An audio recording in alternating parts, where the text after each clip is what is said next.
time than what you have, obviously. So everybody, just as I'd mentioned before, I saw an interview with Dr. Pelech about a week and a half ago that he did with Katie and Shadow Davis out of Winnipeg, and I watched it and I saved it, and I actually clipped it out of Shadow's whole show and I resaved it. So. Doctor, just in the interest of saving time, first, I guess I just introduce you, Dr. Pelech. I did just explain to everybody who you are and your credentials and things. Sure. Well, first of all, thanks for having me, Blake, on your show. I'm a professor in the Department of Medicine at the University of British Columbia. I've been on faculty there for about 38 years. I'm also the president and founder of Connexus Bioinformatics. It's a biotech company in Vancouver area. We previously had actually did a lot of analysis of the antibody response to the SARS-CoV-2 virus in people. And I'm also connected with the Canadian Citizens Care Alliance. I'm the vice president and co-chair of the Scientific and Medical Advisory Committee. So that's a bit about my background. I study cell signaling systems, and I've had a lot of experience in immunology and virology to a certain extent. But I really trained as a biochemist, and that's where I come in on this. How did you how did you come to be involved with the ostrich farm? Indirectly, actually. After the call order was issued, I have colleagues that I've worked with at the university, in Guelph, and at that university, it's a vet school, and they had heard about the Canadian Food Inspection Agency, CFIA, call order on these ostriches in British Columbia. And they thought that because we had this technology in my company, we could determine whether or not these birds actually were had some sort of immunity to the H5N1 influenza virus. And with our technology, and because of what's been going on with this pandemic in the bird populations, I thought that maybe we could develop a test ultimately that would determine whether or not an animal has antibodies against specifically the H5N1 strain of influenza. Okay, so we'll jump forward to that in a little bit. I guess first thing, let's talk about the CFIA PCR test in December of last year. Right. How accurate is a PCR test? Well, the PCR test can be accurate depending upon what probes, that is, segments of the genetic material that is used to prime the PCR reaction. And I know for your audience that's getting a little too technical, but the thing about this technology is it's extremely powerful for increasing the amount of original genetic material in a sample to trillions of times more than what was actually in it. It does it through an enzymatic reaction, but the enzyme can introduce errors. So the higher the thermal cycle, and each thermal cycle doubles the amount of material, genetic material in the sample, the higher the risk of false positives. So we know with the SARS-CoV-2 virus, and this was done by the National Microbiology Lab, actually in Winnipeg, they determined that after about 24 thermal cycles, the virus sample, if it was then used to inoculate cells in culture or mice, then what would happen is they would not get viable virus produced. If it was less than 24 cycles or less, they would get the reproduction of the virus. So essentially what happens is if you need to amplify a sample more than 25 times, then it's not clear that it's actually active virus. It could be remnants or fragments of that virus that were being amplified up. And in fact, there is no threat from the sample. Now, during COVID, it was common to use about 36 cycles or higher to determine whether or not a person with a swab sample had been infected and the virus was present. But at that level, about 36 cycles, you have about a 90% false positive rate. So in the case of these ostriches that were sampled through the nose and the anus, with two of the dead birds that have been sitting around for almost a day in the dirt, um, what we know is that they were able to get a positive result from both birds. So, so I think based on that alone, you can't tell for sure that it's influenza that had actually infected the birds and killed the birds. You could have a soil contamination. It may not even be H5N1 because when they were testing these birds initially, they just tested for the H5 and the H7 variants and not N1.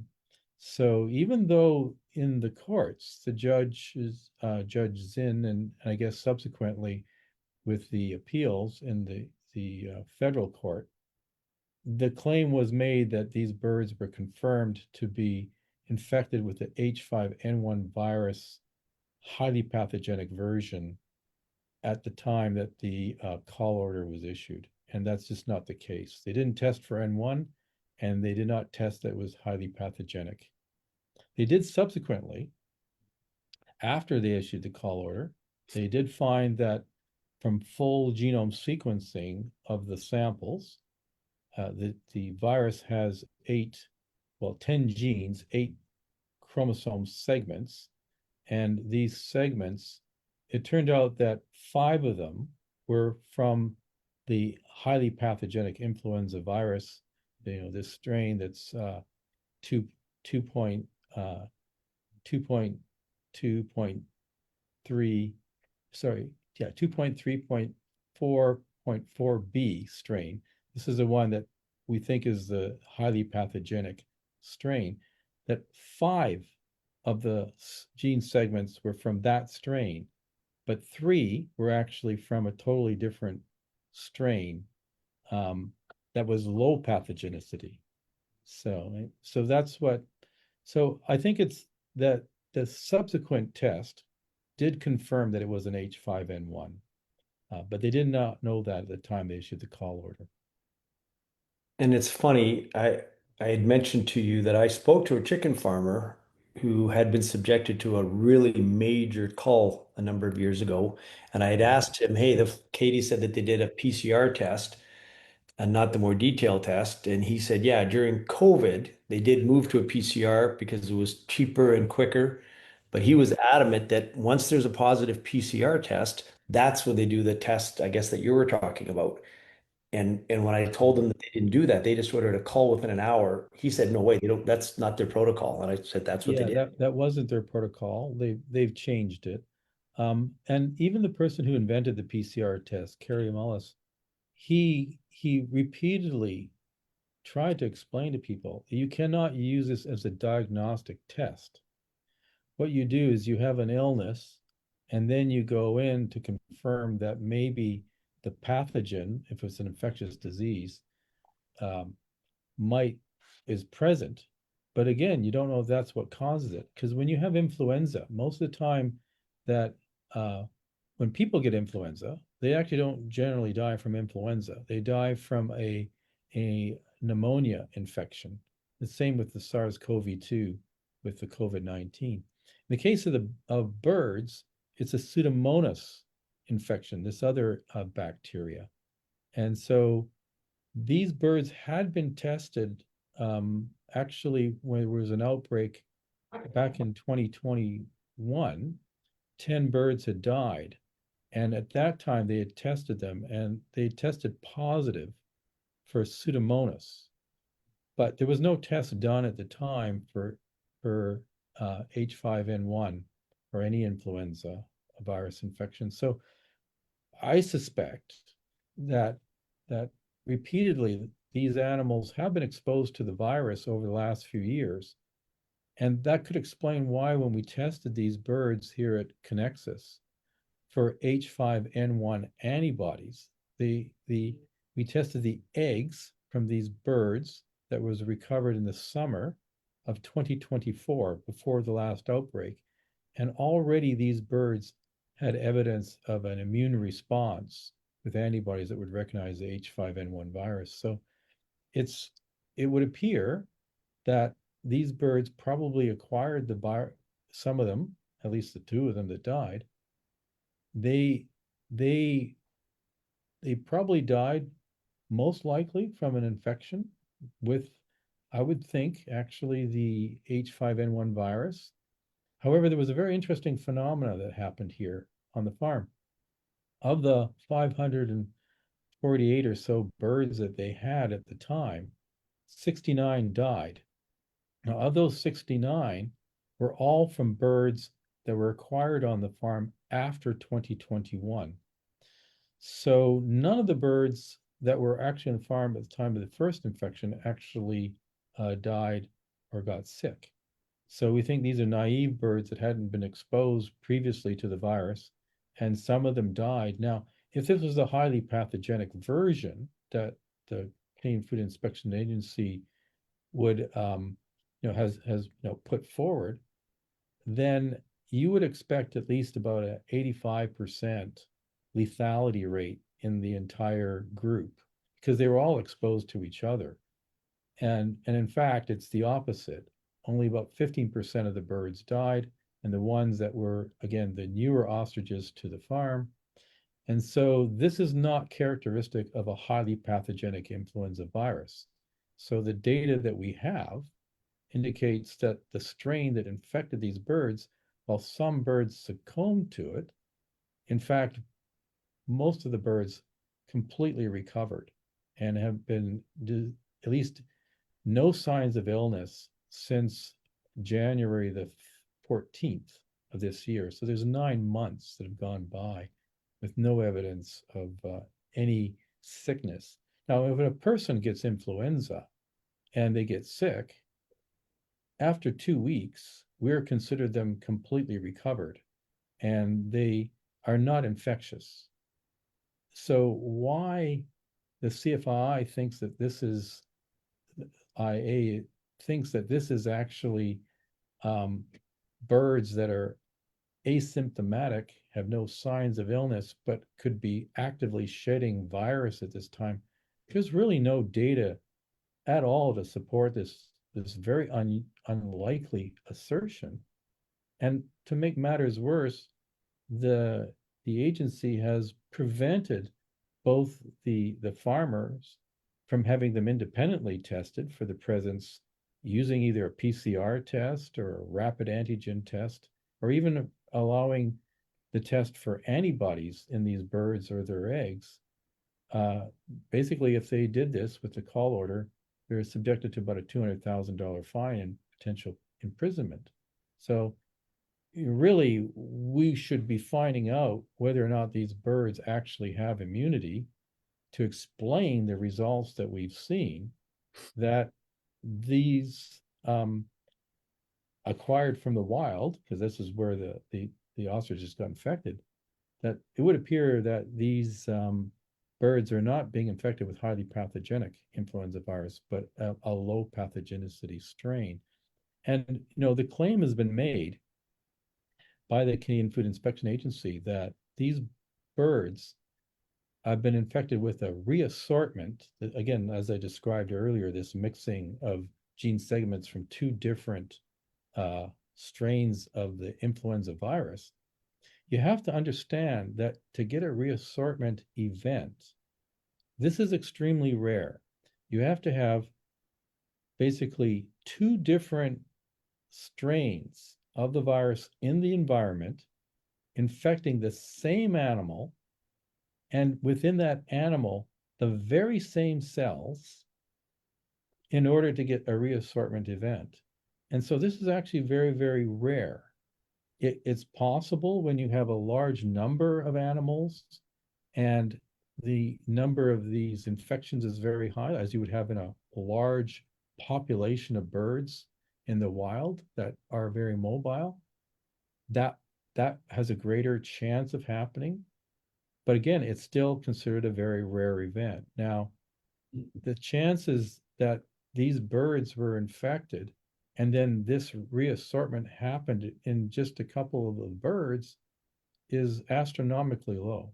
So we believe the reassortment actually happened in the wild birds. And it was that that infection from the wild birds that actually introduced the reassortment variant into the ostriches, which was of lower pathogenicity. And what the Canadian Food Inspection Agency has been, very quiet on, except when cross-examined during one of the court cases, we learned that, in fact, while this is considered a unique assortment from the standpoint of the Canadian Food Inspection Agency, out of the 533 outbreaks that have happened in the last few years in Canada on these commercial farms, they have over 100 examples of reassortments. And they've been very quiet about this and not really published any data on this, but they did admit to it under cross-examination in court. Wow, I thought this was going to be, I asked you for 10 minutes interview and you said this is going to take longer than that. And that's because there's a lot of moving parts to this. So, There is, yeah. Sorry um, about my phone. I'm just, it's kind of crazy. didn't hear your phone. And again, thanks for doing this for people like me. So, Yeah. and I, Well, there's another thing I think it's really important for your viewers to understand.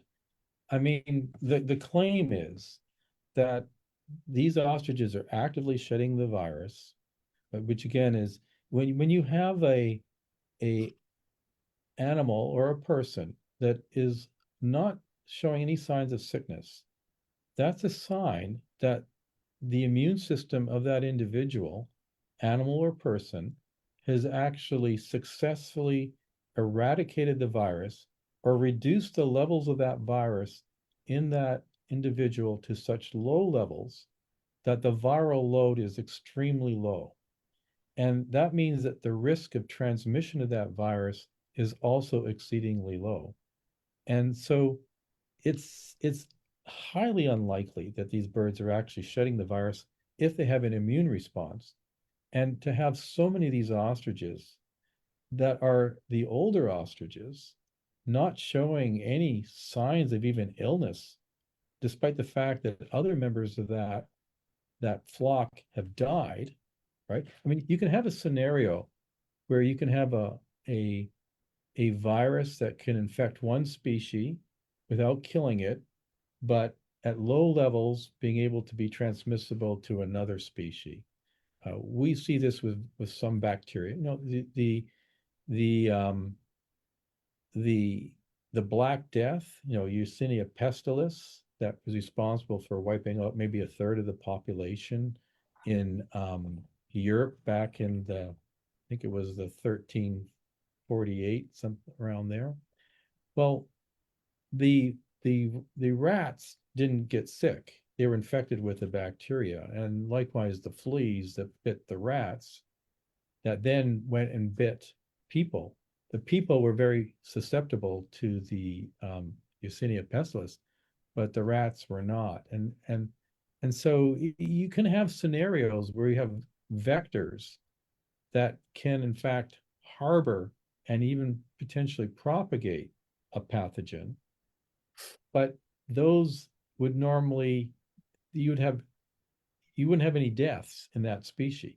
Clearly, in the case of the ostriches, they're just as sensitive as likely chickens or ducks or geese to dying if they're infected with a highly pathogenic version, which is not what happened with this universal ostrich farm. So we've got data from the CFI that confirms that it's a reassortment with low pathogenicity virus. We have evidence that they actually have antibodies and have an immune response. The claims that the soil is contaminated with this virus shed from birds that have no symptoms is ridiculous, because the evidence that they're using to support this claim is they took water that was contaminated with the virus. Not they, but they're referring to a scientific paper where this was done. And they filtered that water with a 200 micron filter. Now, the size of the virus is 140 microns. So it goes through the filter. But most other viruses, bacteria, unicellular organisms like fungi, they can't go through that filter. So you have a highly filtered water, which is then kept in the dark in a metal container at near zero. And they were able to show that a year later, no longer than a year, but up a year later, they could still get active virus out of that. But in reality, when you have virus that's shed on the ground, it actually is inactivated by the sunlight with UV light, causes massive mutation of RNA. This is an RNA virus. It's very unstable. When you look at influenza itself, how is it normally transmitted? It's in an aerosol, in tiny little droplets that are breathed in, and then the virus can replicate in the upper airways. This is not how influenza is transmitted, not in people or in animals. It's usually from being a suspension in the air. And so if this falls down to the ground, the sunlight destroys it, microbial action destroys it. And if this seems like, to put it to make people feel more at ease, maybe not.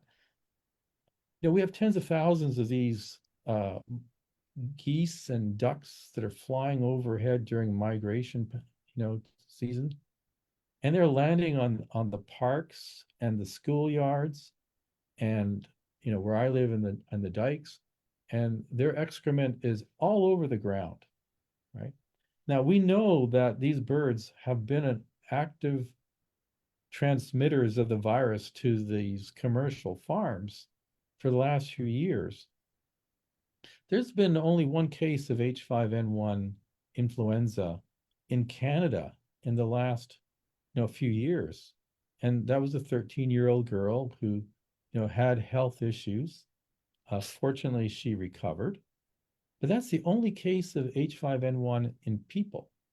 And we haven't seen this in our pets and dogs, that are people are walking them through these parks, again, amongst all this excrement.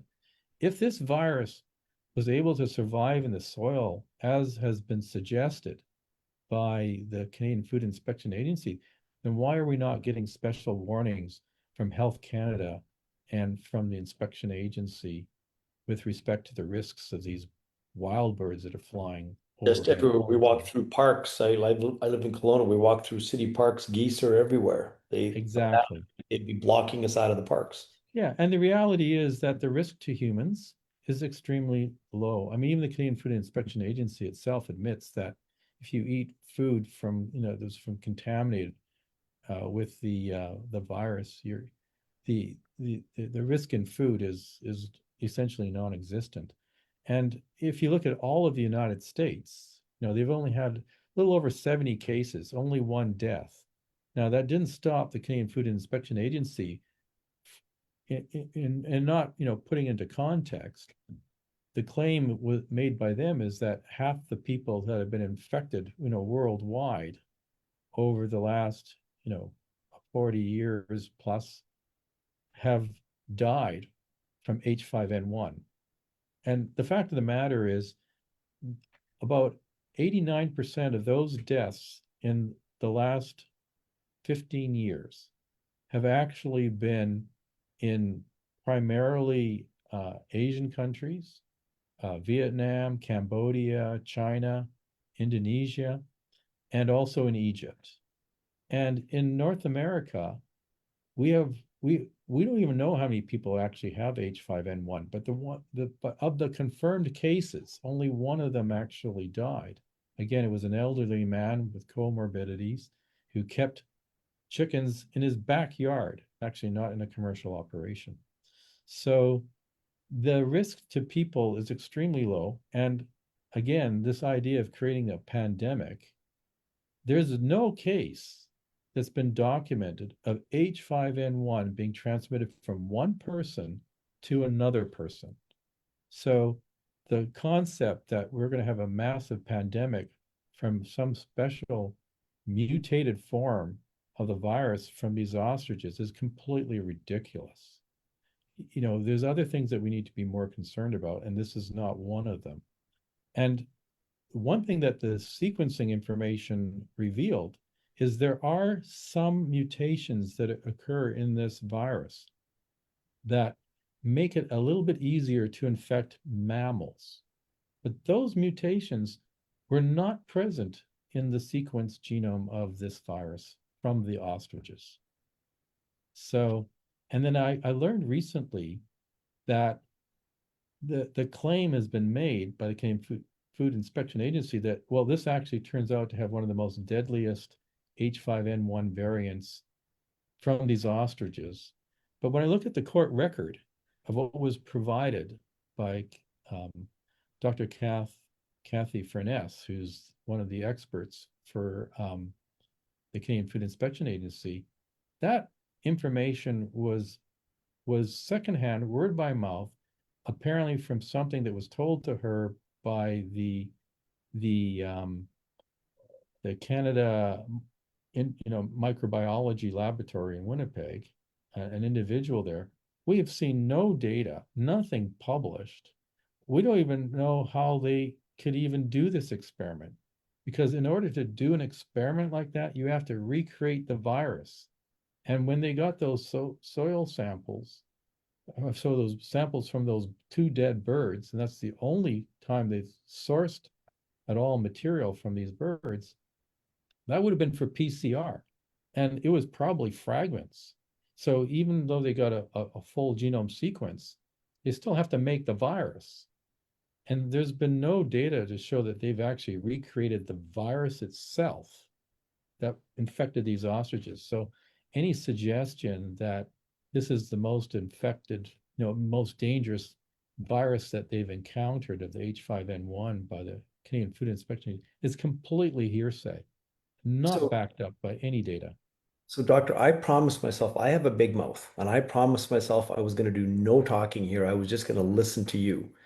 But when you just tell everybody here what Dr. Kathy Furness relayed, and this started about 2 weeks ago, 3 weeks ago, we That's right. started to see on the news the shedding. Out of the blue, all of a sudden the shedding started hitting the news. People like me and everybody else, oh, what's shedding? And we saw somebody from the CFIA saying there's shedding. You're telling everybody here now there's no documented written reports that anybody has seen. It's basically hearsay. It's rumors, just like we're all doing when we're in discussion Right. room. There's no data to support this. And the data that would be possible, even by the agency itself doing testing of the birds and the soil, they've not done it. If they had positive data, I'm sure they would have let us know. And in the court documents that we received, because I was one of the expert witnesses, so I've gone through all of the material that they've submitted. And this idea of a more pathogenic version, this was just actually submitted very, very recently, and I was not able to respond to it. I suspect that as this is going forward to the Supreme Court, you know, uh, basically it's been filed from the lawyer uh, Umar Sheikh for the ostrich farm, and now the Canadian Food Inspection Agency has the opportunity to respond, and then we can respond to their response, and then the Supreme Court will decide whether or not they want to hear the case. But now I have time to respond to what it was that they originally had filed with the appeals of the federal court, Canada. So I now know that this idea that this is the most deadly strain that's been identified by the Winnipeg lab, like this is all hearsay. There's no data, and I'm not even sure that when I read the statement that was quoted, that that's what was meant by the person who even said this originally to Kathy Furness, that she basically referred to. I mean, when you have a expert testimony, you have to source your data, and you have to be able to see that the statements you're making are in that data, whether it's a scientific report or anything like that. And that's not what happened here.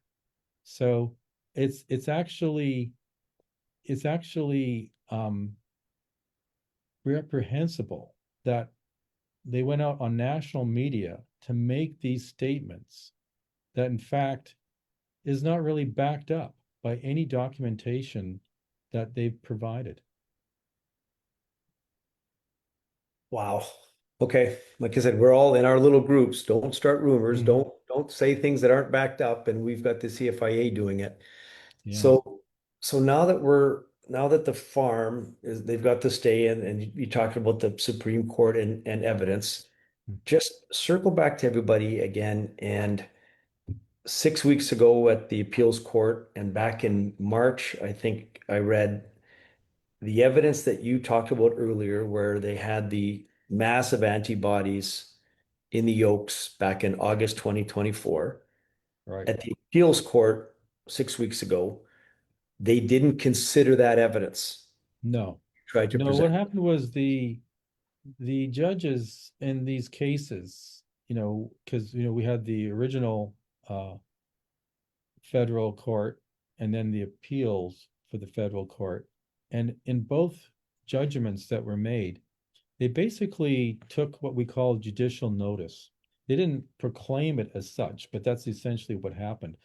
They stated that they went with the information that was provided by the scientific experts of the Canadian Food Inspection Agency, and they did not consider any of the expert um, reports that came from my report and other reports that was submitted by the lawyers for the Universal Ostrich Farms. So they did not look at it, and unfortunately, the in the arguments for judging, well, what's the risk to society versus what's the damage that could be done to the farm, and they're weighing, which is as they should be doing, where is there the greater hazard or benefit? And as it turns out, they did not even consider the arguments that were put forward by the Universal Ostrich Farm with respect to certainly the science. And actually, there's even questions on the legal obligations, because people don't understand the World Organization for Animal Health provides guidelines. These are not laws. And in the guidelines, it's up to the individual countries to decide whether or not they're going to adopt those. Now, there are trade implications, and what happens is we try to go with the guidelines that's, with agreements with these other countries. And so the World Organization for Animal Health, when you have highly pathogenic influenza virus, not low pathogenicity virus, H5N1, the recommendation is that the zone would not be declared disease-free where this outbreak has occurred until either you do the culling process where you kill any animal that's in contact with the diseased animals, and you wait 1 month, and if there's no other evidence, then you can go forward and now have trade, basically with the official stamp that this is disease free. Now that used to be 3 months prior to 2025. So it's interesting that they actually shortened the period after the stamping out policy. But the idea is that within 2 weeks, we don't expect that any further emergence is unlikely. So if you're disease free for a month, that's okay.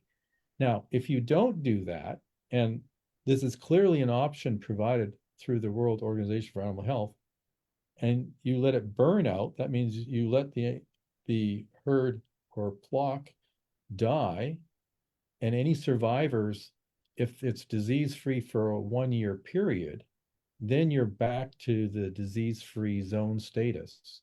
Now, as it turns out, here in British Columbia, we have many different zones, and the the bulk of the poultry industry is actually here in southern western British Columbia. And where the ostriches are on the Universal Ostrich Farm, it's in its own zone. So what goes on in that zone does not really affect the trade of poultry products in the other zones. The only situation I'm aware of where there could be an issue is where you have some agreements between countries that are respect to provinces. So in the case of British Columbia, it could affect our trading for poultry products with Mexico and with Russia. And that's about, the major potential. Now, during this entire time, you have to understand that we've had 533 outbreaks in the last few years. We've never had a disease-free status as a country, and for some of the provinces, uh, not until just really quite recently, right? Because we haven't had an outbreak in Canada of H5N1 on a farm since actually January of 15th of this year. So we are coming into another season where we'll have migration of the birds, and it's possible that we'll see this. But the reality is, during the last few years, trade has not been reduced with the H5N1 pandemic, certainly for Canadian poultry products. It's actually increased during this period. So I don't buy the argument that our trade is being adversely affected by this, Well, by the H5N1. that's the other thing. We read in the media about trade, and you just said that's not true. No, it's not true. The zone. So two things I just took out of what you just said. You talked about the culling period. Mhm. Once the animals are, and I'm going to use the word slaughtered because culling means killing weak animals. In That's this case, right. killing healthy animals. But within a month of that, the area is deemed to be disease free. But it used to Correct. be 3 months. So that tells me, doctor, that our science is evolving. Right. Say that's the first thing. And then second thing, you'd mentioned that once the disease is deemed to have been burned out from the time the initial tests, so 365 days, these animals would be declared safe. That's right. Yet the CFAA wants to slaughter them before the 355 days is up, and we're close. We're close. Right. I mean, the thing to bear in mind is that these animals are actually not being used to produce products for consumption. So that's one thing. The other is these birds are not very mobile. I mean, they can't fly. So they're fairly contained in where they are, and they're very visible birds. So if anything, if any one of them escaped, it'd be very easy to identify it and capture it. Uh, in fact, that's one of the things I find quite interesting is at this time, the the Canadian Food Inspection Agency is responsible for the care of these birds and feeding these birds. This very agency that wants to kill them. So, I mean, there's a little conflict with that. But nonetheless, I'm actually concerned for the health and safety of the people, the the from the agency that are actually on site now taking care of these ostriches. Because these ostriches, they can be 9 feet tall, up to 350 pounds, and they have these two-toed claws that are like a velociraptor. And they, even lions in the wild, will not go and disturb ostriches because they respect that they could be badly injured. So the idea that people will be walking around in hazmat suits amongst these ostriches and they're not seeing their owners, so they're going to be very highly agitated. I think that those workers are actually at very high risk of being harmed themselves by these, 399 ostriches, on an open field. So I'm having a little bit of a hard time wrapping my mind around, like, for the safety of the people that are actually there. If you have new ostriches on a farm, it takes years before those ostriches feel comfortable enough that those care care people that provide them with care can walk around amongst those ostriches without causing any any fuss. So again, this is extremely strange and doesn't seem to be very well thought through. I would have had the owners of the farm continue to care and feed for those animals until they would actually be called if it came to that. Well, and that's the funny part too. Well, those of us who were on the farm, we watched the two CFIA reps right at the chain link fence, nose to nose with the birds in their street clothes. Yet a day Yeah. later, they're jumping inside with their claws, putting on a white fabric. Yes. Didn't make a lot of sense. Um, some of us at the farm aren't trusting the CFIA to be around those birds either for the safety of the birds as well. Um, I don't know if you want to comment on whether or not we Well, trust I the mean, CFIA as I citizen. I mean again, the there's a conflict of interest here when you have an agency that's insistent on trying to kill these birds as soon as possible, being responsible for their caretaking. And as you point out, I mean, there's been people going back and forth on this site um, from police and CFIA not wearing protective equipment, and sometimes when they do wear the protective equipment, hazmat suits, then they leave the site with the hazmat suit and go on into restaurants and things like that, still wearing their suits. I mean, if this was so contagious, and influenza is not contagious off of fomites, like surfaces. I mean, I don't. You kind of wonder. Well, did these people know what they're actually doing, and are they organized that they're taking the correct precautions that should be taken, and are they like overdoing it where there isn't as actually risk? It's in some respects, it's because if it wasn't so sad, this is so farcical. I cannot believe it. Yes.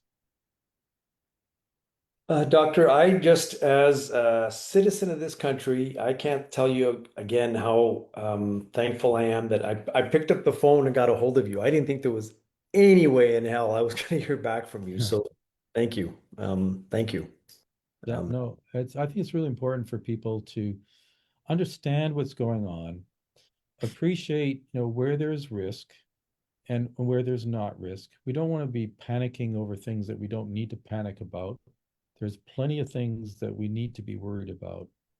But I think these these ostriches, they are a unique resource.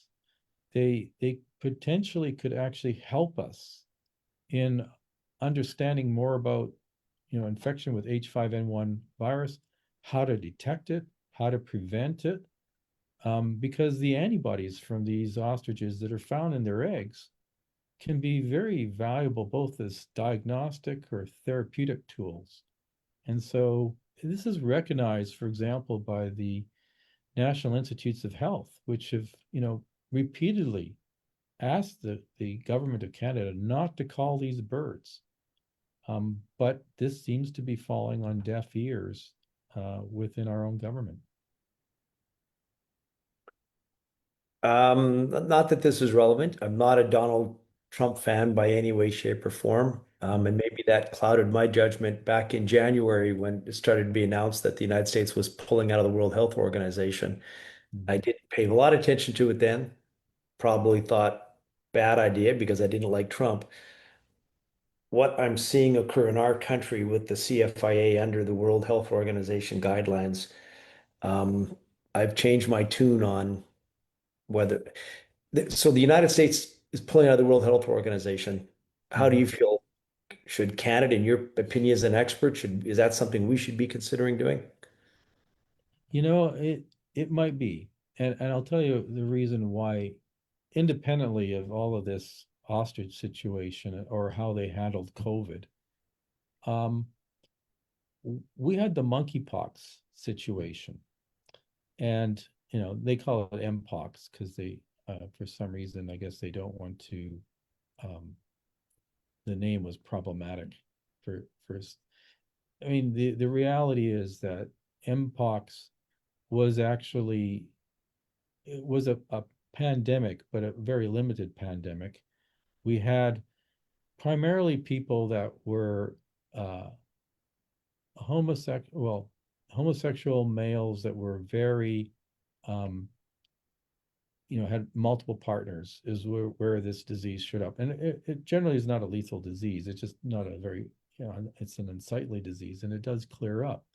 And there are medications for it. Now, the thing is, the World Organization for Animal Health, under its director general, basically, that director general had an advisory panel of scientists that he queried to say, well, should we declare this as a pandemic? And the director general, he's not a scientist, he's not a medical doctor, okay? And the panel, his own advisory panel told him this is not a pandemic. And he went and overruled his own panel because he could, as the director general, and it was declared as a pandemic. And of course, when you declare an outbreak like that as a pandemic, then certain, laws and other actions can be taken that would not be possible unless it's officially declared as a pandemic.